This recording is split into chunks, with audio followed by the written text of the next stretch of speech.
Reproductive health की जब हम बात करेंगे so there were a lot of problems and there were a lot of strategies.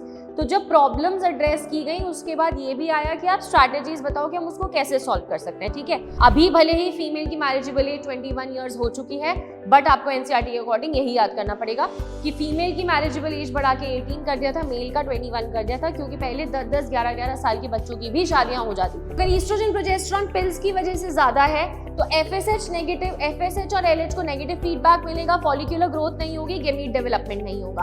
अगर इन्फेक्टेड नीडल्स शेयर किया या इन्फेक्टेड ब्लड का ट्रांसफ्यूजन किया गया, या अगर कोई मदर इन्फेक्टेड है तो मदर से बच्चे में या फीटस में ट्रांसफर हो जाना। So these are the mode of transmissions of STD. Hello बच्चों, कैसे हो?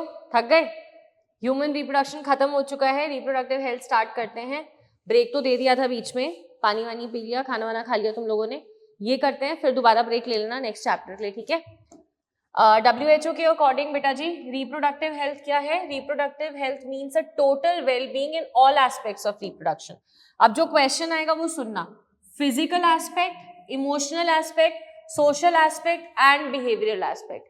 ये 4 एस्पेक्ट्स हैं रिप्रोडक्शन के लिए अकॉर्डिंग टू WHO, जिसमें अ इंसान has to be, a person has to be fit. क्या ये पॉइंट क्लियर है? नेक्स्ट बात करते हैं कि रिप्रोडक्टिव हेल्थ की जब हम बात करेंगे so there were a lot of problems and there were a lot of strategies.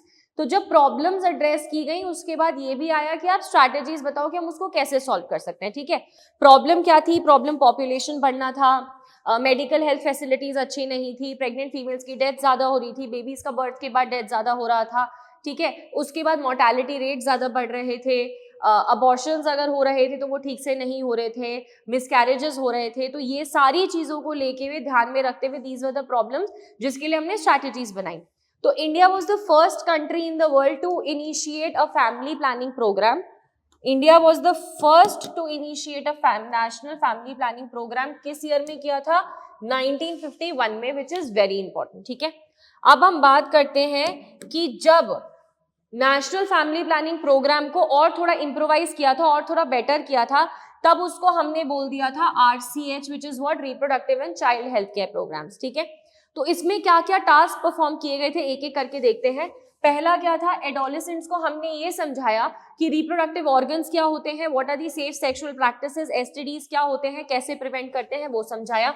Then pregnant females को ब्रेस्ट फीडिंग की इंपॉर्टेंस समझाई, बिकॉज पुराने जमाने में ऐसे माना जाता था जो कोलोस्ट्रम होता है that is the first initial milk, that is initial milk after delivery, वो क्या होता है? वो गंदा होता है, it is not fit for the babies. तो पहले जमाने में क्या होता था? उसको डिस्कार्ड कर देते थे। तो बाद में ये समझाया गया कि कोलोस्ट्रम का इंपॉर्टेंस क्या है। नेक्स्ट क्या समझाया गया? हमने प्रेग्नेंट मदर की केयर कैसे करनी है, चाइल्ड की केयर कैसे करनी है, and postnatal care of the mother, that is अगर बच्चे का बर्थ हो चुका है तब फीमेल की केयर कैसे करनी है, वो समझाया। नेक्स्ट क्या किया? हमने बच्चों को डिस्करेज किया कि जितने भी मिथ्स हैं सेक्स रिलेटेड एस्पेक्ट से, जितने भी मिथ्स हैं, जितनी भी मिसअंडरस्टैंडिंग्स हैं, उनको बिलीव नहीं करना है। ठीक है, सेक्स एजुकेशन को इनकॉर्पोरेट किया स्कूल्स में, जिससे कि बच्चों को यंगर एज में ही they understand the importance of sex education. And child immunisation का बेनिफिट समझाया कि अगर बच्चे को बर्थ के बाद हम इम्यूनाइज करेंगे तो क्या क्या फायदे हैं, कि बच्चे को हम बहुत सारी बीमारी से बचा लेंगे। ठीक है, उसके बाद क्या किया था? जितने भी सेक्स रिलेटेड एस्पेक्ट्स हैं उनके बारे में इंफॉर्मेशन फैलाने का काम, उनके बारे में इंफॉर्मेशन स्प्रेड करने का काम किससे किया था?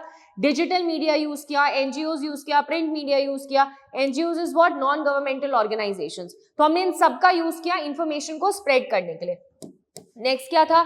लोगों को ये बताया कि अगर फैमिली साइज छोटा होता है तो उसके क्या बेनिफिट्स होते हैं। ठीक है, उसी के साथ साथ हमने सोशल इवेंट्स जैसे रेप्स या सेक्स अब्यूज होता है या क्राइम्स होते हैं तो उससे रिलेटेड अवेयरनेस बनाई एंड उससे रिलेटेड और ज्यादा फर्म नॉर्म्स बनाए that the accused would be punished in that case. ठीक है, इसके बाद क्या किया? मेल एंड फीमेल चाइल्ड के लिए इक्वल अपॉर्चुनिटीज हमने दी so that people can stop discriminating between a male and the female child. और इस पॉइंट की वजह से एक और चीज हुई कि to prevent female foeticide, to prevent female foeticide. समझ में आ गया?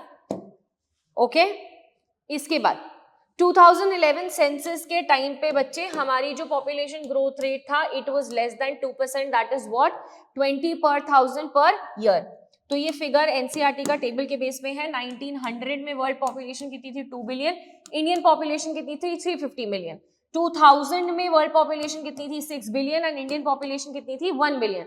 2011 में वर्ल्ड पॉपुलेशन वो 7.2 बिलियन एंड इंडिया की पॉपुलेशन क्या थी 1.2 बिलियन। क्या ये पॉइंट क्लियर है? इसके बाद हमें ये देखना है कि इंक्रीज इन पॉपुलेशन साइज हुआ क्यों, पॉपुलेशन का साइज बढ़ा तो क्यों बढ़ा। तो पहले तो ये देखना, मॉर्टैलिटी का मतलब होता है डेथ, नेटैलिटी का मतलब होता है बर्थ। समझ में आया? तो हो क्या रहा था, डेथ रेट डिक्लाइन हो रहा था जिसकी वजह से पॉपुलेशन साइज बढ़ रहा था। Rapid decline in the maternal mortality rate जिसकी वजह से क्या हो रहा था, again increase in population size. क्योंकि अगर मैटरनल मोर्टेलिटी रेट कम है का क्या मतलब है, मदर्स की डेथ कम हो रही है तो ऑब्वियसली पॉपुलेशन बढ़ेगा। डिक्रीज क्या हो रहा था, इन्फेंट मोर्टेलिटी रेट में। अब इन्फेंट और फीटस का मतलब समझना, फीटस का मतलब क्या है, inside the womb. When the baby is inside the womb of the female, then that is fetus. And infant का मतलब क्या होता है, infant का मतलब होता है child after birth. बच्चे का जब बर्थ हो जाता है तब उसको क्या बोलते हैं, infant. क्या ये पॉइंट क्लियर है? तो infant mortality rate कम हुआ, इस वजह से भी पॉपुलेशन साइज बढ़ी। Increase in the number of people in the reproducible age, जितने लोग रिप्रोड्यूसिबल एज में आ चुके थे, जो अपनी प्यूबर्टी हिट कर चुके थे, उसमें ज्यादा लोग बढ़ रहे थे। हेल्थ फैसिलिटीज इंक्रीज हुई, उसकी वजह से भी पॉपुलेशन साइज इंक्रीज हुआ। तो अब गवर्नमेंट ने क्या क्या मेजर्स लिए जिससे कि हम पॉपुलेशन ग्रोथ रेट को चेक करें। तो क्या था, हमने फैमिलीज को हमने क्या किया, मोटिवेट किया स्मॉल फैमिली साइज के लिए। कैसे, स्लोगन्स दिए, हम दो हमारे दो, एडवर्टाइजमेंट पोस्टर्स या प्रिंट मीडिया या डिजिटल मीडिया को यूज करके हमने, मतलब जो गवर्नमेंट था उन्होंने क्या किया था, ये स्लोगन दिया था हम दो हमारे दो। दैट इज उस टाइम पे हम एजुकेट कर रहे थे लोगों को कि स्मॉल फैमिली साइज की क्या इंपॉर्टेंस होती है। जितने भी अर्बन कपल्स हैं उन अर्बन कपल्स को हमने बोला था 1 चाइल्ड नॉर्म अडॉप्ट करने के लिए, ठीक है। उसके बाद क्या था, बैन लगाया गया था मैरिजेबल एजेस पे, स्टैट्यूटरी बैन नहीं, मैरिजेबल एज रेज किया था। मतलब क्या था, फीमेल को 18 साल कर दिया था, मेल को 21 ईयर्स किया था। ये पहले का डेटा है। अभी भले ही फीमेल की मैरिजेबल एज 21 ईयर्स हो चुकी है, बट आपको एनसीईआरटी के अकॉर्डिंग यही याद करना पड़ेगा कि फीमेल की मैरिजेबल एज बढ़ा के 18 कर दिया था, मेल का 21 कर दिया था, क्योंकि पहले 10-10, 11-11 साल के बच्चों की भी शादियां हो जाती थी, ठीक है। इसके बाद क्या है, जिन भी लोगों की या जिन कपल्स की स्मॉल फैमिलीज थी उनको हम इंसेंटिव्स देते थे, किसी ना किसी फॉर्म में बेनिफिट्स देते थे, ठीक है। नेक्स्ट क्या है, आइडियल कॉन्ट्रासेप्टिव के क्या क्या फीचर्स हैं। फीचर्स क्या है कि they should be user friendly, easily available होने चाहिए, इफेक्टिव होने चाहिए, रिवर्सिबल होना चाहिए। That is when a person wants to have a child तो उसका इफेक्ट रिवर्स हो जाए, साइड इफेक्ट ना हो, and it should not interfere with the sexual behaviour of a person. Now my question to you is, what do you mean by the term contraception? What do you mean by the term contraception? What do you mean by the term contraception? जल्दी सो गए क्या? Contraception का मतलब क्या है? Correct, contraception का मतलब क्या है, प्रिवेंटिंग या फिर प्रिवेंशन ऑफ प्रेगनेंसी। कॉन्ट्रासेप्शन का मतलब क्या है, प्रिवेंशन ऑफ प्रेगनेंसी। क्या ये पॉइंट क्लियर है? इसके बाद 2 मेथड्स यूज किए हैं, 2 प्रिंसिपल मेथड्स हैं। एक है नेचुरल मेथड्स एंड दूसरा है आर्टिफिशियल मेथड्स, ठीक है। नेचुरल मेथड में क्या क्या था देखना। नेचुरल मेथड का प्रिंसिपल क्या था कि हम स्पर्म और ओवा की फिजिकल मीटिंग को इनहिबिट कर दें या रोक दें किसी ना किसी तरह, और फेलियर रेट्स बहुत ज्यादा हाई थे। Periodic abstinence is the first natural method. Periodic abstinence का मतलब है कि मेंस्ट्रुअल साइकिल में जो फर्टाइल पीरियड होता है, फर्टाइल पीरियड क्या होता है, फर्टाइल पीरियड क्या होता है, fertile period is what, fertile period is what, day 10 to day 17 of the menstrual cycle. This is known as the fertile period. So a couple should be abstaining from any sort of coitus between day 10 to day 17 of the menstrual cycle, which is said to be the highest fertile period of a female. तो उस time पे abstain करना from coitus was known as periodic abstinence. Next था withdrawal method. Withdrawal का मतलब क्या है withdrawal method का, या फिर विड्रॉल मेथड का मतलब एक और टर्म यूज होता है कोइटस इंटरप्टस। विड्रॉल मेथड या फिर कोइटस इंटरप्टस।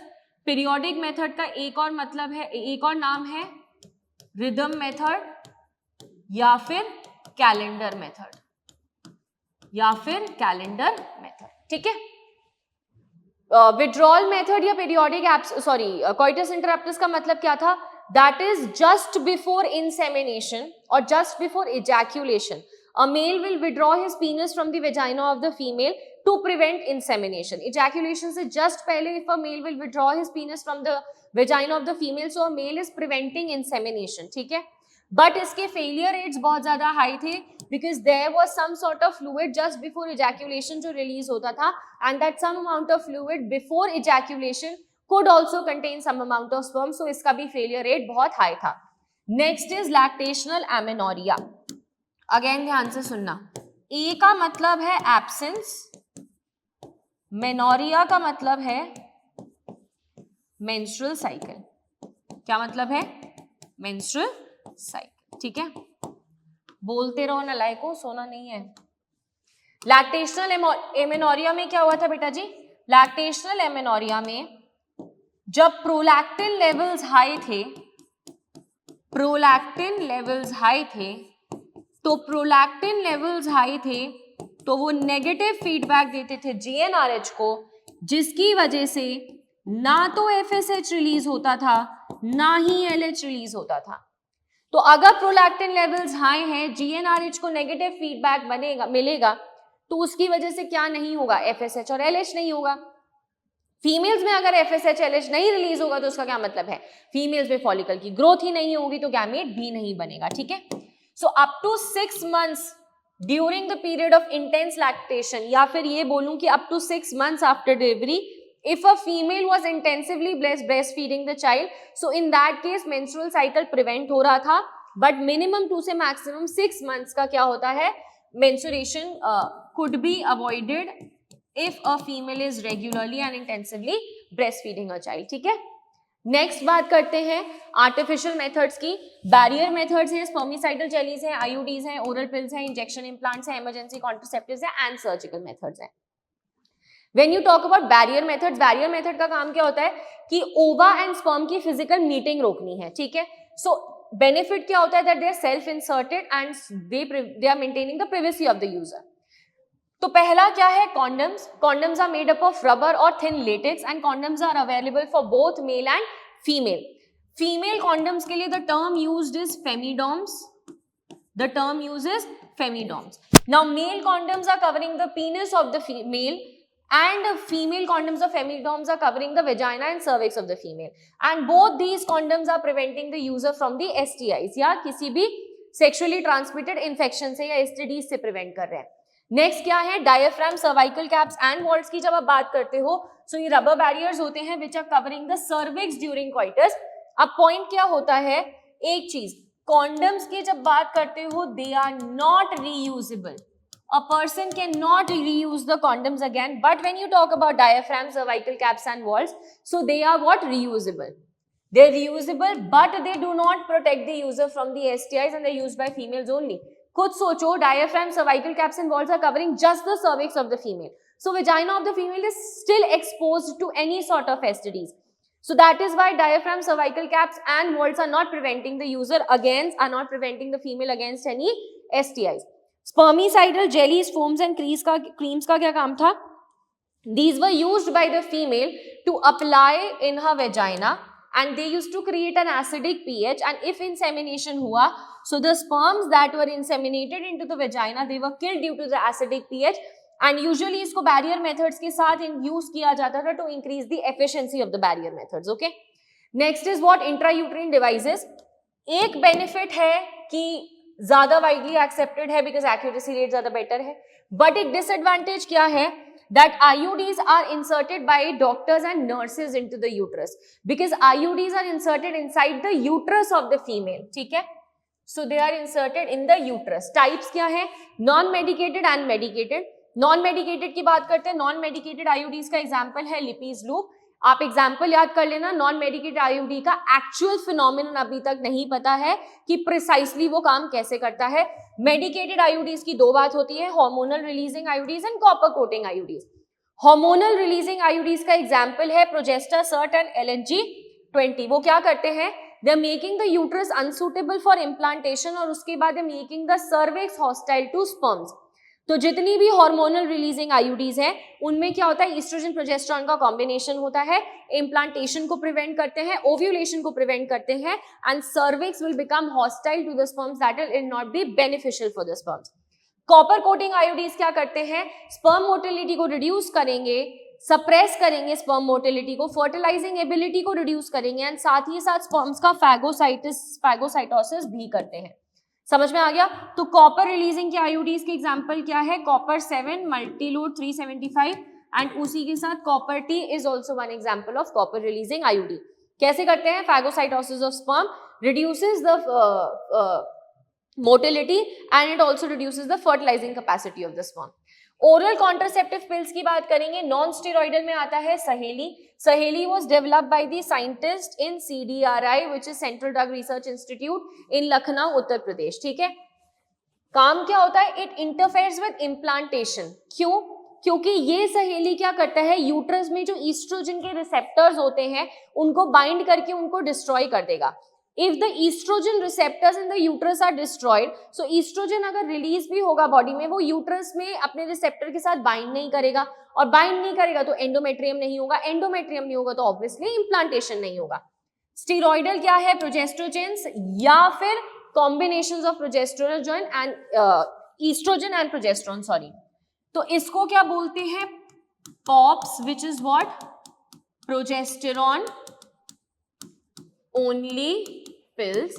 ये पहली टाइप की पिल्स हैं, और कॉम्बिनेशन ऑफ प्रोजेस्टेरॉन ईस्ट्रोजन वाली को बोलते हैं कंबाइंड पिल्स। समझ में आ गया बेटा? करते क्या है, ओव्यूलेशन को इनहिबिट करेंगे, इम्प्लांटेशन को और सर्वाइकल म्यूकस की क्वांटिटी को इफेक्ट करेंगे। ध्यान से सुनना, अगर फीमेल की बॉडी में ईस्ट्रोजन प्रोजेस्टेरॉन दोनों ही ज्यादा है तो क्या असम्पशन होगा कि ओव्यूलेशन ऑलरेडी हो चुका है, बिकॉज पोस्ट ओव्यूलेशन ही तो ईस्ट्रोजन और प्रोजेस्टेरॉन बढ़ता था। तो अगर ईस्ट्रोजन प्रोजेस्टेरॉन पिल्स की वजह से ज्यादा है तो FSH नेगेटिव, FSH और LH को नेगेटिव फीडबैक मिलेगा, फॉलिक्यूलर ग्रोथ नहीं होगी, गेमीट डेवलपमेंट नहीं होगा। तो क्या इनहिबिट कर दिया, ओव्यूलेशन। उसके साथ साथ अगर जो एंडोमेट्रियम बिल्डअप हो रहा है वो विदाउट फीडबैक मैकेनिज्म के हो रहा है, फॉलिक्यूलर फेज में फीडबैक मैकेनिज्म बताया था, याद करो, FSH काम करता था फॉलिकल्स के ऊपर, ग्रोइंग फॉलिकल्स ईस्ट्रोजन रिलीज करते थे, फिर पॉजिटिव फीडबैक जाता था, फिर और ईस्ट्रोजन रिलीज करते थे, फिर पॉजिटिव फीडबैक जाता था। तो ये जो फीडबैक मैकेनिज्म से एंडोमेट्रियम बनता है ना, that is strong enough to support pregnancy और to help in implantation. But without the feedback mechanism जो एंडोमेट्रियम बनता है, that is very thin and it is not suitable for the maintenance of pregnancy. ठीक है, and also progesterone ज्यादा होने की वजह से सर्वाइकल म्यूकस की क्वालिटी, सर्वाइकल म्यूकस की थिकनिंग हो जाती थी, जिसकी वजह से the sperms were not able to cross the vagina and they were not able to cross the cervix and enter into the uterus। क्या ये पॉइंट क्लियर है? सहेली पिल की डोजेज क्या थी, वंस अ वीक पे, लेकिन स्टेरॉइडल क्या है, they need to be taken for a period of 21 days. कब स्टार्ट करना था, preferably within the first 5 days of menstrual cycle. Menstrual cycle के पहले 5 दिन में स्टार्ट करके 21 डेज तक रेगुलरली लेना है, फिर स्टॉप करना है 7 डेज के लिए, एंड देन फिर से स्टार्ट करना है। ठीक है, because they are basically 28 pills का पैकेट होता है, 28 पिल्स का पैकेट होता है, जिसमें से 21 पिल्स जो होती हैं they are hormone coated, 21 pills are hormone coated, but the next 7 pills are what? Iron medications. They are what? Iron medications. क्या ये पॉइंट क्लियर है बच्चे? सहेली पिल का कॉन्ट्रासेप्टिव वैल्यू बहुत ज्यादा था, बट अगर आप बात करेंगे ओरल पिल्स की या स्टेरॉइडल पिल्स की, तो उनके भी इफेक्टिव बहुत ज्यादा है, लेसर साइड इफेक्ट्स हैं, बहुत ज्यादा साइड इफेक्ट्स नहीं है फीमेल्स में। नेक्स्ट है इम्प्लांट्स। इम्प्लांट्स कहाँ यूज होते हैं? They are implanted under the skin and effective period ज्यादा लॉन्गर होता है, अप टू 3 to 6 months हो सकता है। नाउ कॉम्पोजिशन क्या होता है, या तो प्रोजेस्टेरोन अलोन या फिर प्रोजेस्टेरोन और ईस्ट्रोजन का कॉम्बिनेशन। सेम काम कैसे करते हैं, अगेन सेम जैसे आपका पिल्स काम कर रहा था, ओव्यूलेशन इनहिबिट करना, इम्प्लांटेशन इनहिबिट करना, सर्वाइकल म्यूकस को थिकनिंग करना, एग्जैक्टली सेम काम करेगा, मोड ऑफ एक्शन सेम है, ठीक है। और इंजेक्शंस भी similar mode of action compose कर शेयर करते हैं, सिमिलर मैकेनिज्म करते हैं, मतलब चाहे आप इम्प्लांट्स बोलो, चाहे आप इंजेक्टेबल्स बोलो, चाहे आप पिल्स बोलो, मोड ऑफ एक्शन सेम ही है, कॉम्बिनेशन भी ऑलमोस्ट सेम ही होगा। समझ में आया? नेक्स्ट, इमरजेंसी कॉन्ट्रासेप्टिव के टाइम क्या है, progestogens, combination of progesterone and oestrogen and IUDs are used as emergency contraceptives. करना क्या होता है, these emergency contraceptives are supposed to be used within the 72 hours of coitus. If they are used by a female within the 72 hours of coitus, so they are more effective. उसी के साथ साथ क्या करते हैं, they are preventing the user from conceiving or they are preventing pregnancy in the user during, if a couple has had unprotected sexual intercourse or if a female was raped. So in that case contraception या pregnancy को avoid करने का काम किसका होता है, emergency contraceptives का। क्या ये point clear है? सर्जिकल मेथड्स की बात करेंगे तो दो होते हैं, फीमेल्स में ट्यूबेक्टमी, मेल्स में वैसेक्टमी। ट्यूबेक्टमी में क्या करते हैं, fallopian tubes are cut and tied and similarly vasectomy में vas deferens are cut and tied. Tubectomy में इंसिशन या तो एब्डोमेन के थ्रू हो सकता है या वेजाइना के थ्रू हो सकता है, दोनों। वैसेक्टमी में स्क्रोटम में स्मॉल इंसिशन लगा के the vas deferens is pulled out, it is cut and tied and then it is inserted back into the scrotum again. Clear है? सो पुअर रिवर्सिबिलिटी होती है बट हाईली इफेक्टिव होता है and mode of action क्या है, that it is blocking the gamete transport. खुद सोचो, fallopian tube को कट करके टाई कर दिया, फेलोपियन ट्यूब से यूट्रस में नहीं आ पाएगा गैमीट, तो स्पर्म भी नहीं जा पाएगा, वहां पे फर्टिलाइजेशन नहीं होगा। वास डेफरेंस को कट करके ब्लॉक कर दिया तो एपिडिडाइमिस से वास डेफरेंस में तो आएगा, लेकिन वास डेफरेंस से कहां नहीं जा पाएगा, इजैक्युलेटरी डक्ट में, तो आपने गैमीट ट्रांसपोर्ट को ब्लॉक कर दिया। क्या ये पॉइंट क्लियर है? नेक्स्ट क्या है, what do you mean by the term MTP? MTP is what, medical termination of pregnancy intentionally या voluntary termination of pregnancy before full term. अब एमटीपी, इंडिया ने एमटीपी लीगलाइज किया था कब, 1971 में। एमटीपी परफॉर्म कब कर सकते हैं, if a female was raped या if a couple has had sexual intercourse which was unprotected, तो उस केस में एमटीपी करने की परमिशन दी जाती है। या फिर दूसरा केस है कि अगर कॉन्टिन्यूएशन ऑफ प्रेगनेंसी मदर के लिए रिस्की है या कॉन्टिन्यूएशन ऑफ प्रेगनेंसी बच्चे के लिए रिस्की है, तो उस केस में भी एमटीपी करने की परमिशन दी जाती है। क्या ये पॉइंट क्लियर है? इंटेंशन क्या था एमटीपी का? इंटेंशन ये था कि बेसिकली जो इंसिडेंस, एक अमेंडमेंट किया गया था 2017 में, तो वो अमेंडमेंट क्यों किया गया था, बिकॉज एमटीपी को यूज किया जा रहा था इलीगल अबॉर्शन। क्यों? अब एक चीज देखना, यहाँ पे यहां लिख देती हूं आपके लिए, there is a technique which is known as amniocentesis. There is a technique which is known as amniocentesis. Amniocentesis क्या चेक करता है, it helps to analyse the chromosomes of the foetus. Foetus के क्रोमोसोम्स को analyse करने में help करता है। अब अगर फीटस के क्रोमोसोम्स एनालाइज कर लिए तो ये भी पता चल जाएगा XX क्रोमोसोम है या XY क्रोमोसोम है, तो उसकी वजह से फीमेल फीटिसाइड ज्यादा प्रमोट हो रहा था। तो अमेंडमेंट लगाया गया, क्यों? To reduce the illegal abortion. दूसरा, decrease the consequent maternal mortality and morbidity. Reason क्या था, ये जो अबॉर्शन पिल्स है या ये जो एमटीपी पिल्स दिया जाता था, नाउ अबॉर्शन और MTP can be done surgically या मेडिसिनली, या तो आप मेडिसिन दे दो या फिर आप सर्जरी से कर दो, ठीक है। तो मतलब अनट्रेन्ड डॉक्टर्स एंड नर्सेज, मतलब जो भी सड़क छाप लोग होते हैं, वो भी एमटीपी कर रहे थे, तो उससे जो फीमेल है उसकी लाइफ को बहुत बड़ा रिस्क था, फीमेल्स वर डाइंग, ठीक है। तो उससे प्रिवेंट करने के लिए बैन लगाया गया। बट ऐसा नहीं है कि एमटीपी करते नहीं है, एमटीपी करते हैं, बट डॉक्टर की गाइडेंस के अंदर परमिशन चाहिए होती है। क्यों कैसे चाहिए होती है परमिशन, वो भी अभी बताते हैं। MTPs are safe up to what, they are safe up to 12 weeks, but second trimester में भी कर सकते हैं अगर जरूरी है तो, बट हाईली रिस्कियर होती है सेकेंड ट्राइमेस्टर में, ठीक है। Amniocentesis and MTPs, they have been misused in context of female feticide. Now when you talk about MTP, तो अगर फर्स्ट 12 वीक्स की प्रेगनेंसी है, दैट इज फर्स्ट ट्राइमेस्टर है, तो एक ही डॉक्टर की परमिशन की जरूरत है। लेकिन अगर सेकेंड ट्राइमेस्टर की प्रेगनेंसी है तो 2 डॉक्टर्स की परमिशन है एमटीपी करने के लिए। क्या ये पॉइंट क्लियर है? एमनियोसेंटेसिस होता क्या है? फीटल सेल्स को आइडेंटिफाई करता है और हम कोई भी क्रोमोसोमल या कोई भी जेनेटिक डिसऑर्डर को स्टडी कर सकते हैं। तो इंडिया ने इस पे बैन लगाया था फीमेल फीटिसाइड की वजह से, बट ऐसा नहीं है कि एमनियोसेंटेसिस होता है। एमनियोसेंटेसिस करते हैं बट डॉक्टर की परमिशन से करते हैं and as and when required करते हैं। अगर एमनियोसेंटेसिस होगा भी, so the sex of the child is not revealed to the parents. क्या ये पॉइंट क्लियर है? नेक्स्ट, एसटीडीज क्या है? सेक्सुअली ट्रांसमिटेड डिजीजेज या ऑल्टरनेटिव नेम है वेनेरियल डिजीज या फिर RTIs which are reproductive tract infections. Vulnerability age क्या है? 15 to 24 years। Mode of transmission क्या है? इफ अ कपल और if a person is having unprotected sexual intercourse. अलग अलग एसटीडीज हैं। बैक्टीरियल एसटीडी का example gonorrhoea, syphilis and chlamydiasis. Protozoan का ट्राइकोमोनियासिस। वायरल का जेनाइटल हर्पीस है। हेपेटाइटिस बी है, जेनाइटल वॉर्ट्स है एंड एड्स है।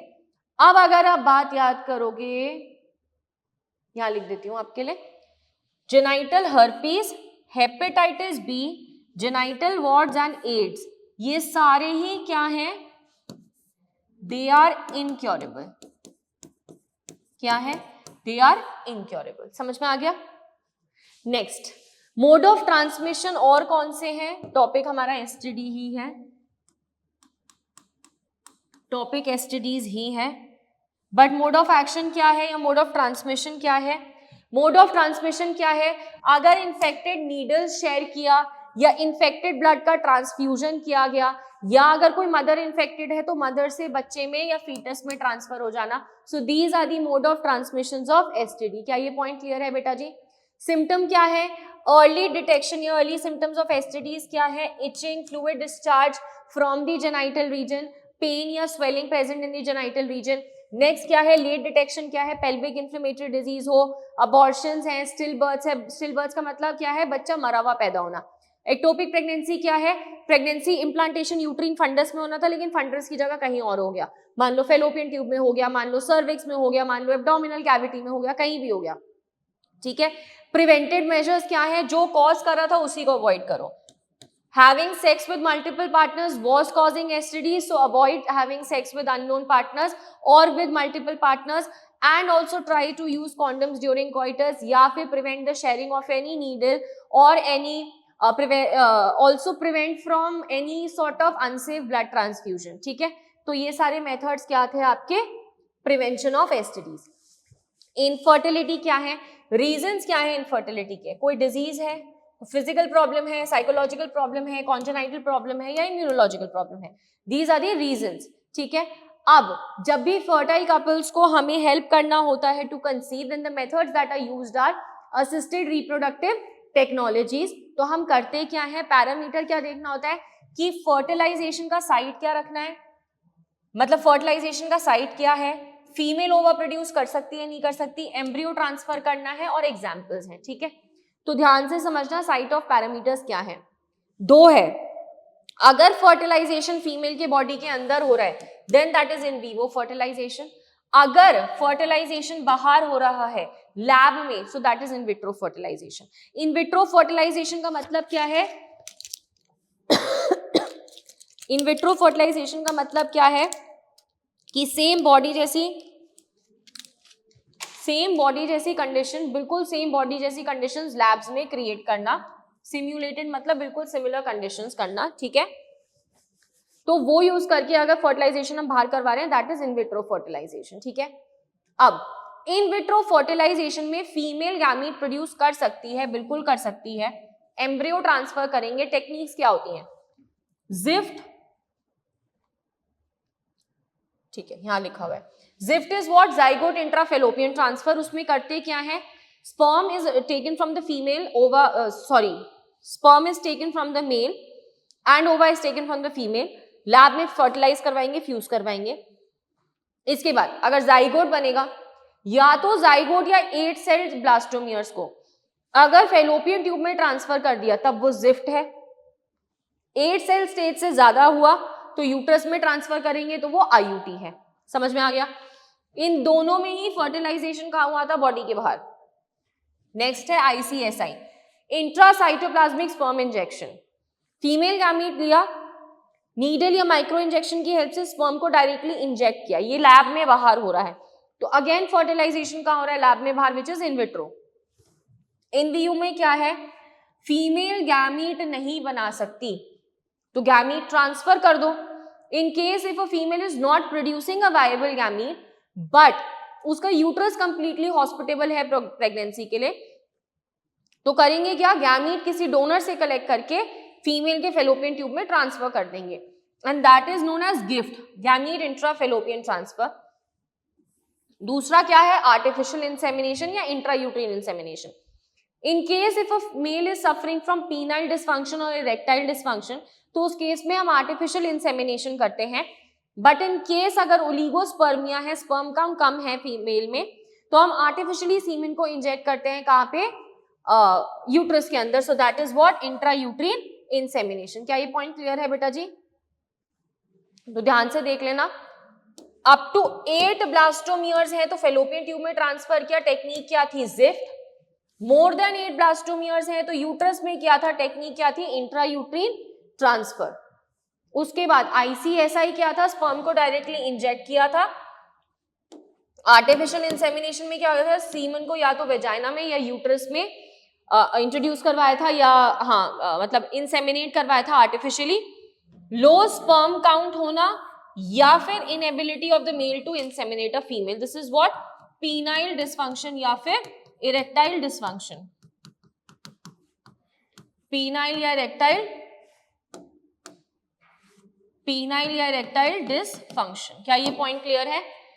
तो क्या करेंगे? Intrauterine insemination. Now next is gamete fallopian transfer. Gamete intrafallopian transfer में क्या था कि female is not able to produce a viable gamete, लेकिन फीमेल का यूट्रस कंप्लीटली हॉस्पिटेबल है और वो प्रेगनेंसी को परफेक्टली सपोर्ट कर सकता है।